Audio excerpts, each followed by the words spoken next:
90లో మండల కమిషన్ వచ్చినప్పుడు ఎట్లా అర్థం చేసుకున్నాం, ఇప్పుడు వర్గీకరణ వచ్చినప్పుడు ఎట్లా అర్థం చేసుకోవాలని ఒక 3-4 గంటల క్లాస్ చెప్పాడు ఆయన.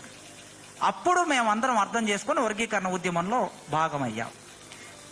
ఒక సందర్భంలో ఒక వర్గం ఒక డిమాండ్ పెట్టినప్పుడు బాధితుల మీదే బండలేస్తారని పీడిఎస్ విజృంభణ పేరు మీద ఒక బుక్ ఉంది. ఎవరైనా ఎక్కడైనా అందుబాటులో ఉంటే దాన్ని దొరికే పట్టుకొని చదవండి. మా రోజు వీరన్న వీళ్ళందరూ కలిసి వేశారు, బాధితుల మీదే బండలేస్తారా అనేది. 87లో 89లోనో ప్రింట్ అయ్యి వచ్చింది. అది 50, 60, 70 పేజీల బుక్ అది. ఇప్పుడు బాధితుల మీదే బండలేసి ఒక కార్యక్రమం మొదలైంది. అంటే చరిత్ర పునరావృతం అవుతూ ఉంటుంది అని అంటారు కదా,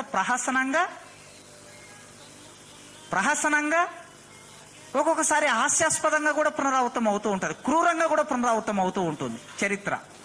అందుకే ఆ రోజు రిజర్వేషన్లు కావాలని అడిగిన వాళ్ళ మీద ఎట్లయితే బండలేశారో